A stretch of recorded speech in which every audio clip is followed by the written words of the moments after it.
Welcome to the Own Your Money podcast. Hi TeamBlu, I'm Althea from BLD and I'm your host today on Own Your Money. This is Lardo Steenkamp and Siza. They're from GIB and they are going to talk to us today about financial wellness. Welcome guys, nice to have you. Hello everyone, hello Althea, thank you for having us. Thank you, so excited to be here. We're very excited to have you. So guys, we'd like to know what you guys do. Siza, will you tell us a little bit about yourself and what you do? So I'm Siza. I'm one of the fund consultants at Destiny Retirement Fund. I assist with anything regarding the retirement fund side, and obviously I have exposure to the financial advisory side of it, which is where I work closely with Lardo. Great. All right. Lardo Steenkamp, what do you do? So I am part of the financial planning team, one of the financial planners. There's a lot of names for us. Financial advisor is another name. And where we come in is looking at the financial planning of the members being part of the fund, and then financial planning as a whole for you as a member being part of the group fund. So we have a team of financial consultants where Siza comes in. I'm part of the financial planning team, and then we also have a wealth management team as well, dealing with individual wealth management. Okay, great. So we've got a lot of information from you guys, and it seems like you are clued up in everything we need to know about today. So we are really excited to know about what you guys are going to tell us.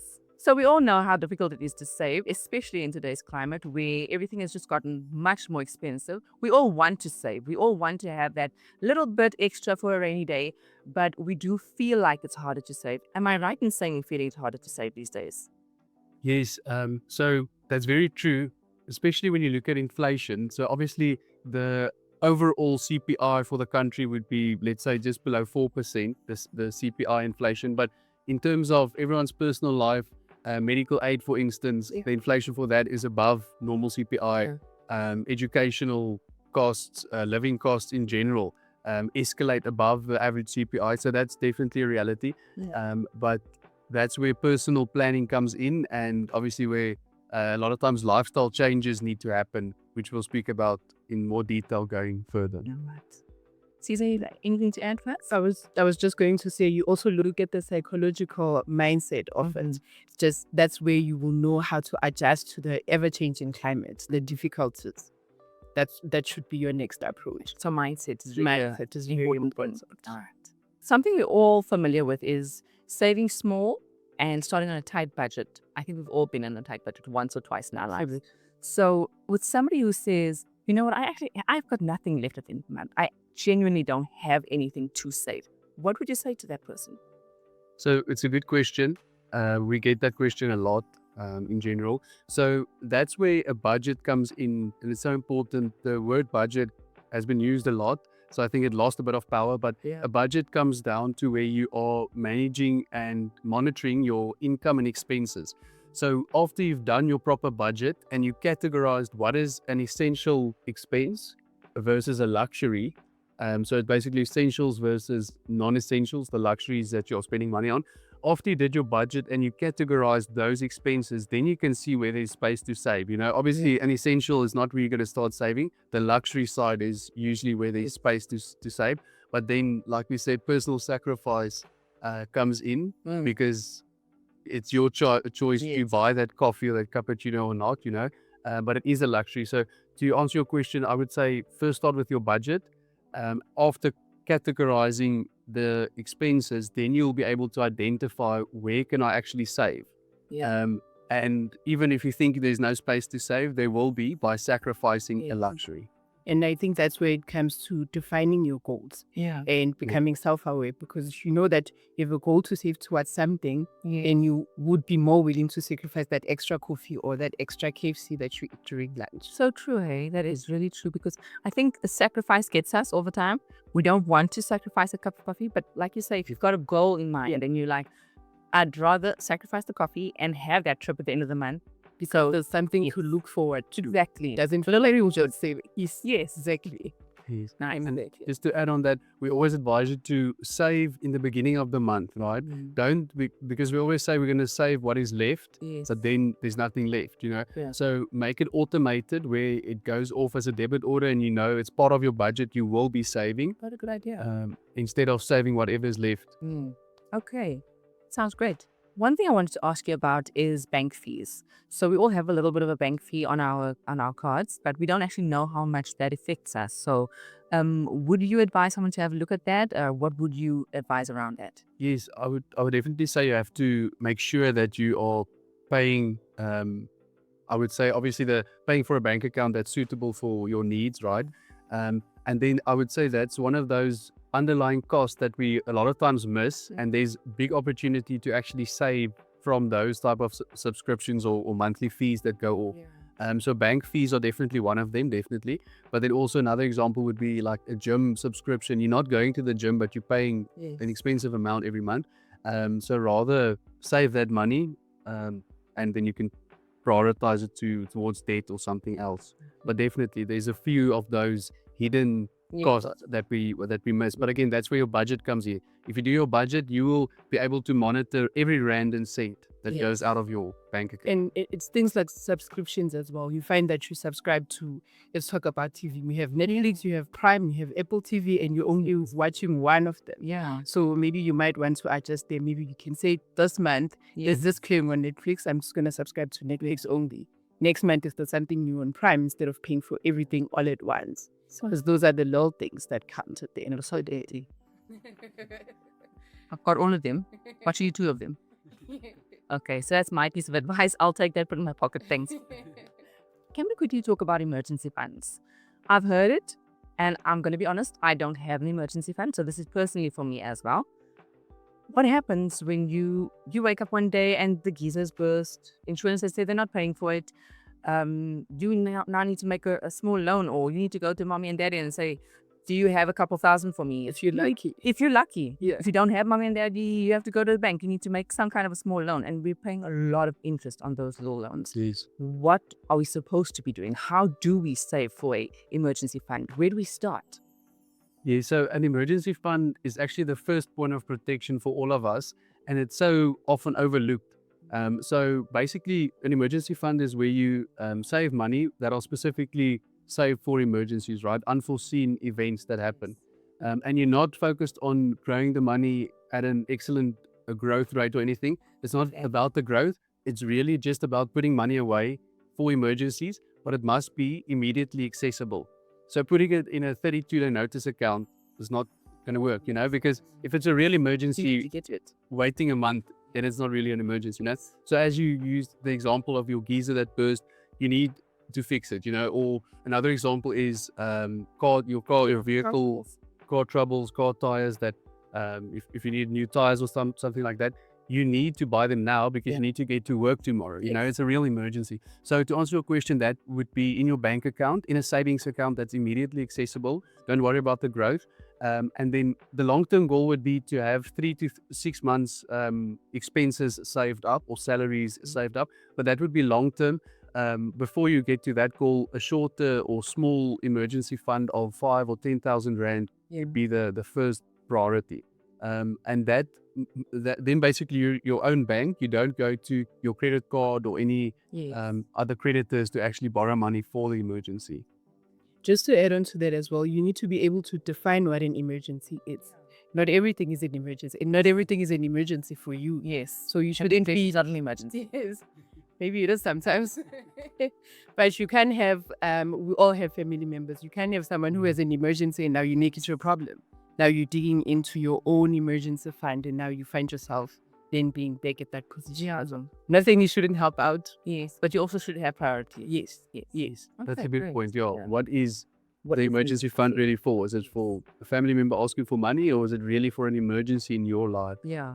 And maybe it's also a good thing to just think about that while you're building up your emergency fund. Write down those things and what you can and what you can't do with that fund. Yes. Just to make it a little bit more responsible for yourself. Definitely. Okay. So now that we know what an emergency fund is and what we can and can't use it for, that's great. But before we knew about it, we went and made our loans, right? So we've got those loans and we need to pay them off. Maybe for that dress that we weren't supposed to buy, but we wanted it and we needed it. Now, oh baby, we've got this problem. Okay, so how now do we decide what going forward is good debt and what is bad debt? How do we decipher that, and how do we stay away from the bad ones?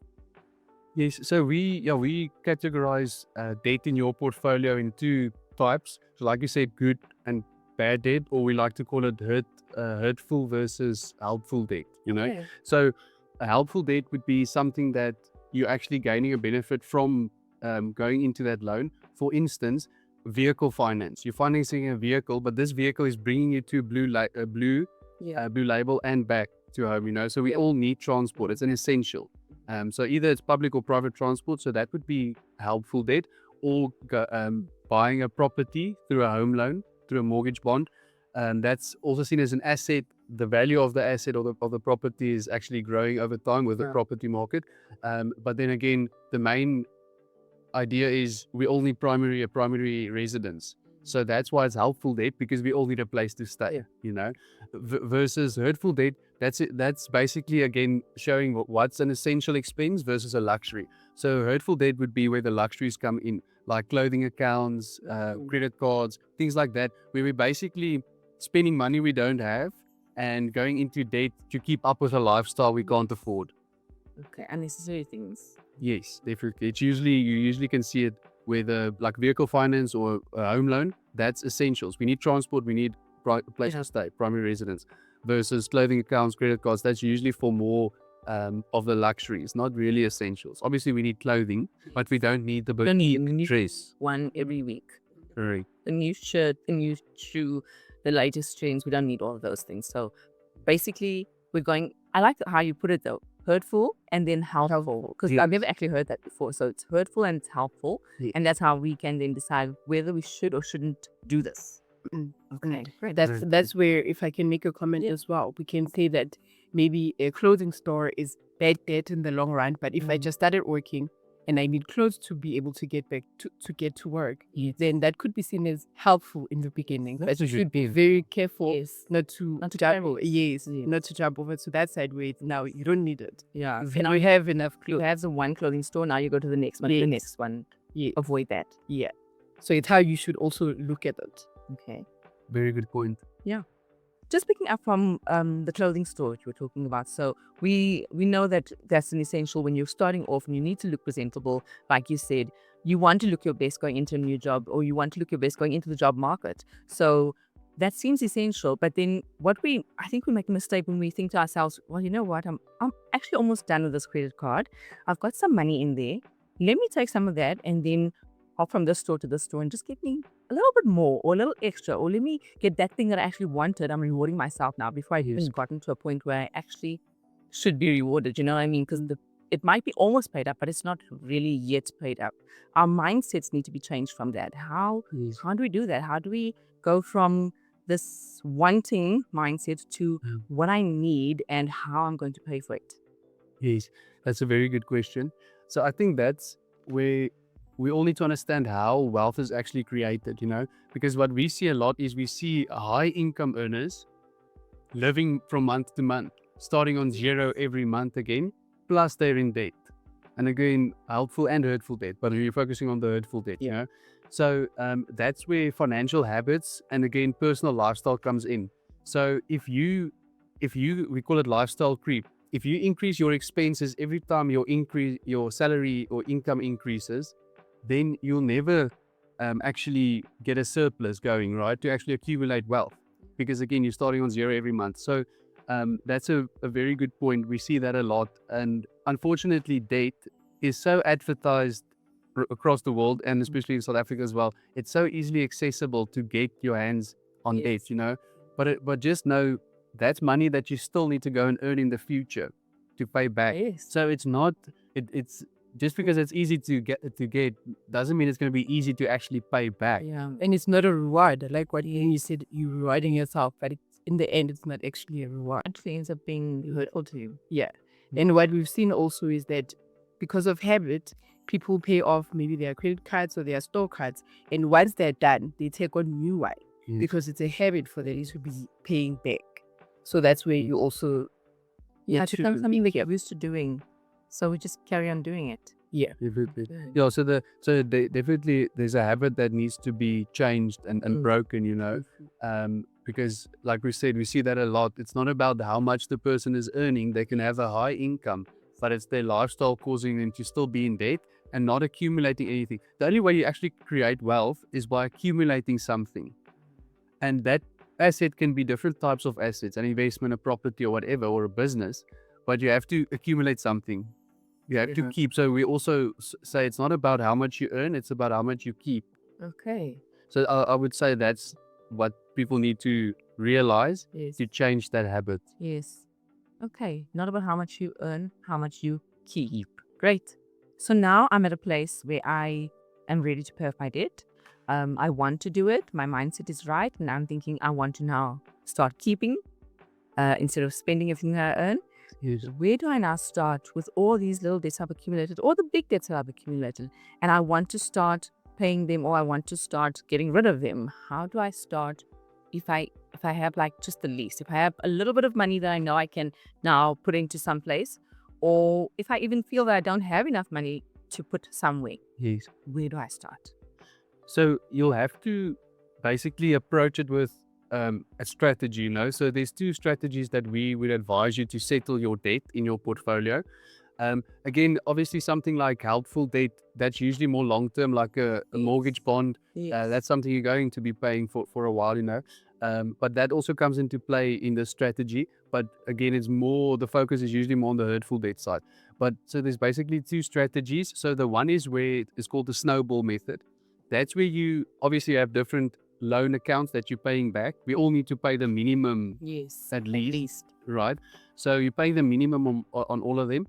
And then the snowball method is where any extra money that's available after you did your budget and you canceled your Netflix, and you have extra money available over and above the minimum, you'll be paying towards the loan with the smallest amount, the smallest outstanding balance, right? Okay. So you settle that as soon as possible. As soon as that's settled, whatever you were contributing there, plus extra money, you then pay towards the next one. Okay. And that's how your contributions start to snowball.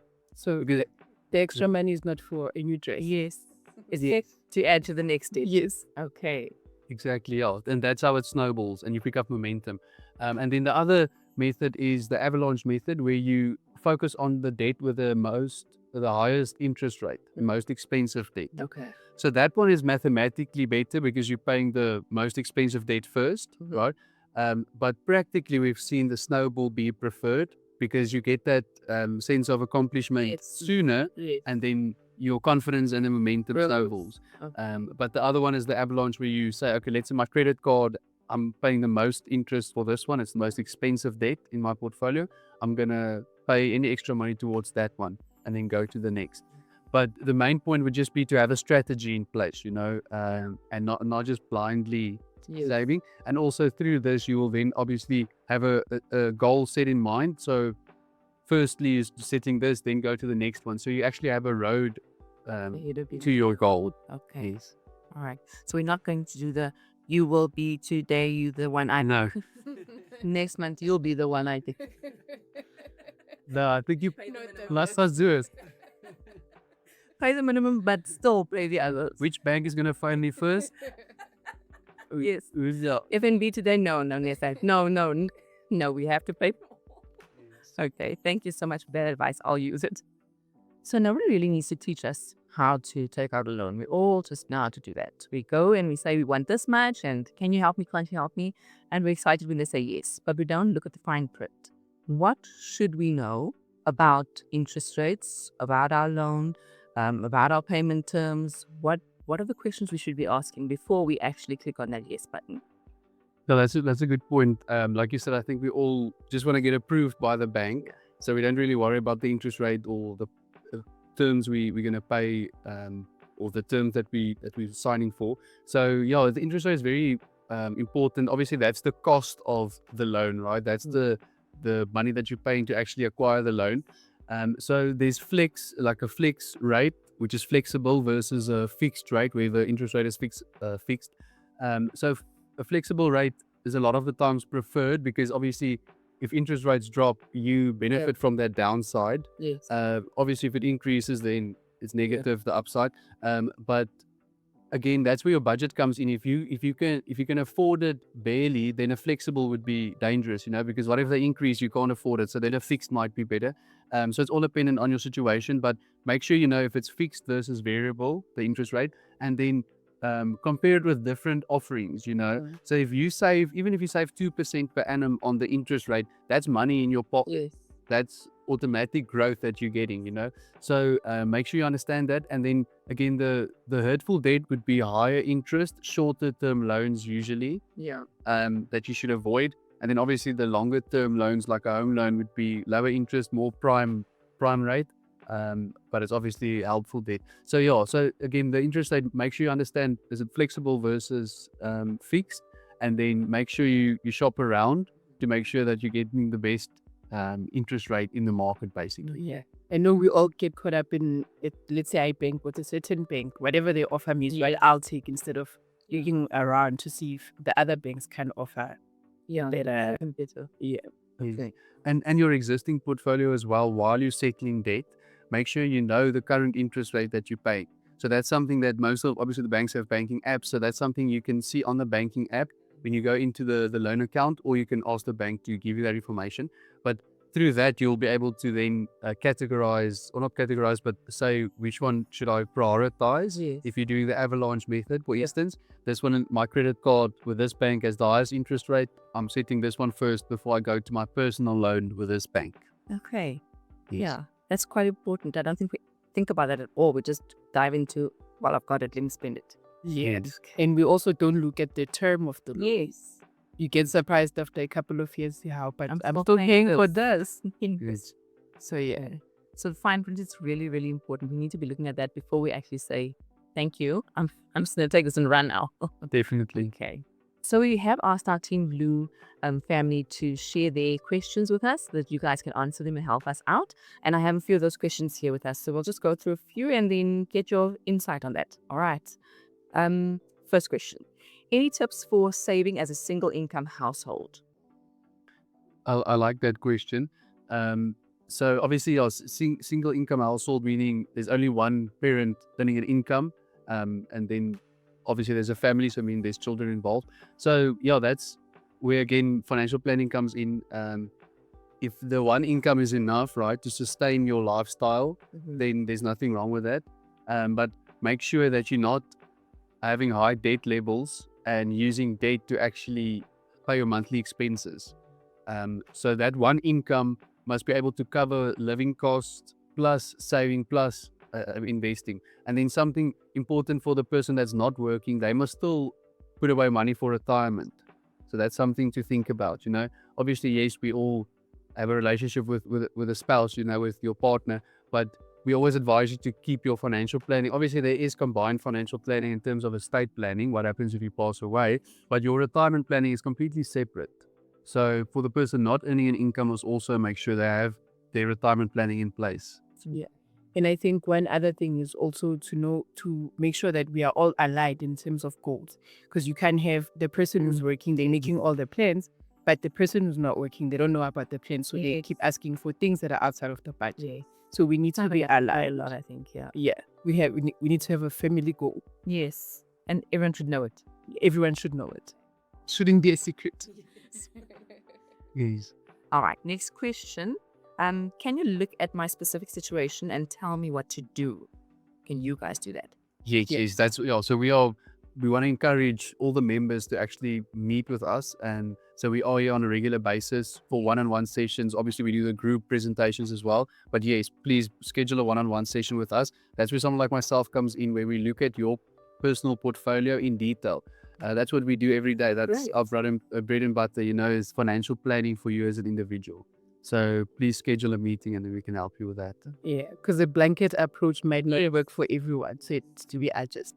It also just helps to, if I tell you exactly what my situation is and what my income or what I can spend in this and what I can't spend in that, you can give me better suited advice, better tailored advice for that, right? Yes. Okay, great. Okay, so next question. I'm expecting some money, 5,000 Rand. Where are the best fast interest yielding places I can save or invest this money? So I'm not going to tell you where exactly. Like the answer to that question would be, what's the goal with the money? Yeah. If you're planning to use it for December holiday, chasing a high interest rate is not smart. because you're taking on risk that you shouldn't because you want to use it in a few months, you know. So it's all dependent on the goal. If it's a longer term, you can and should be taking more risk, especially when it's a very long time horizon, because your money needs to grow above inflation or with inflation at least. So over a long term, you should be taking on more risk, right? But when it's a shorter term, then you shouldn't be taking on risk actually. Like an emergency fund, like we said, you shouldn't worry about the growth. It's just money that needs to be accessible. So yeah, it all depends on what they want to do with that money. Is it for retirement? Is it for December holiday? Is it for a property deposit in 5 years, or a vehicle finance deposit in a few years? It all depends on the goal. All right. So what you want to do with that money will help you navigate where to put that money. Yeah. Correct. Okay, great. I wanted to save my bonus to use in December, so I have just under 3 months. Where can I save this money to be used in December? Your savings account in your bank, which is not you can do it in a 32-day notice account if you want to, but I would say just a normal savings account. Just a normal savings account. Because as you said, now you don't want to be risking. You aren't high risk when you only have 3 months, a short period. Yes. Okay. Correct. Because the markets might be down when you need the money. But when it's a long-term investment, you don't worry about the short-term volatility, because over the long term, it does grow. But the risk is, what if the markets are down? In that time, you need the money. Then you're getting less than what you put in. Now you're withdrawing at a deficit, or Yes. you didn't get any growth really. Okay. I think a lot of us didn't know that, so that's very useful. Second last question. Does debt review ruin my credit permanently, my credit record permanently? So when you go for for the debt counseling or credit counseling, that's obviously something, the space that we're not advising indirectly, but we can advise you to go to someone like that. But what I know from that process is, let's say you go under debt review, where you actually they call it giving over your estate, right? Where they then write off your debt. So yes, it does. In that time, you can't take on any new credit, but then you can become rehabilitated. So those same lawyers or attorneys at the debt counseling company will then assist you to become rehabilitated, and then you back on the green list. You're not blacklisted anymore, and then you can take on credit again. So yes, but there's different forms of this going under debt review versus actually handing over your estate, where they then write off your debt. There's different stages to that. But yes, it does affect your credit record, especially in that time, but it's not permanent. Okay. So to answer your question, it's not permanent. You can become rehabilitated and then build your credit score normally again. It just, you need to be aware of the duration of where you can take debt. Because you find going to be blacklisted for Is that something they tell you upfront, or? Yes. All right. Final question. Should I consolidate all my debt into one loan? So no, not necessarily. No, that's again where debt counseling comes in. We have to go and speak to someone in that specific area. But no, it's not necessarily the answer to your problems. Usually the answer is personal sacrifice and lifestyle changes, because a lot of times that, like Siza said, financial habits will get you into that same position a few years later. Exactly. Even if you're earning a higher income, you'll get yourself just into more debt, because when you have a higher income, you have access to more debt. Yes. Which is not necessarily good if you have bad financial habits. So you definitely can look at that, but it's not set in stone. Okay. And that also, once you start doing that, it gets that lifestyle creep you're talking about, where you are earning more, but you don't have more to spend, because you lift your life to that stage. So you can now afford all these things, so you will just buy all these things, because there's no discipline really. That's correct. Yeah. So there's no one set answer, but usually what happens there is they would consolidate your debt, and then you pay them a smaller or lower installment per month, but then the term sometimes gets extended. So yes, it's more affordable in the short term for your monthly budget, but now you're sitting with debt over a longer term, which is actually paying more money, more interest, because it's more years that you're paying. So there's no one answer to this question. And again, that's where debt counseling comes in, where the specialists can help you with that. But no, rather the first answer would be to change your personal lifestyle rather than going into that consolidation. Okay. I'm just thinking of this now. if somebody comes to you guys for advice, right? Books a session with you, gets advice from you guys, it doesn't mean that they have to do anything that you guys are saying No. they should. It's obviously up to them. It's not a set in stone, this is the way you should go. It's something you guys will work on mutually, right? Yes. They'll tell you, I'll come to you with my problem, you'll tell me what you think about it, but we'll work on a solution together. Yes. And it's also an offering from GIB's side as well. You don't actually have to pay for the consultations. Hey. As a member of the fund, Then we'll pay, not pay you for the consultation. Yeah, those coffees is what you need to You need to think about. not put that money towards your credit card.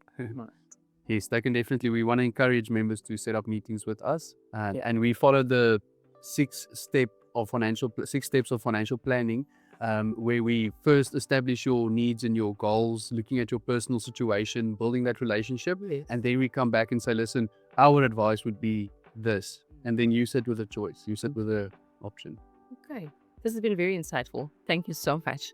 So just before we end off, I'd like to ask the two of you for your last final bits of advice that you want to give to our TeamBlu. So don't bury your head in the sand. Speak up. Review your budget. Look at your bank statement. Speak to someone. You know, you might be in a difficult position. It doesn't mean that you should now just go to bed crying. Speak up. Read. Watch these sort of things. Yeah. And make sure that you have clear goals that you're working towards. Educate yourself. Yes. And also review them annually, maybe 6 months, and see if it's working. Definitely.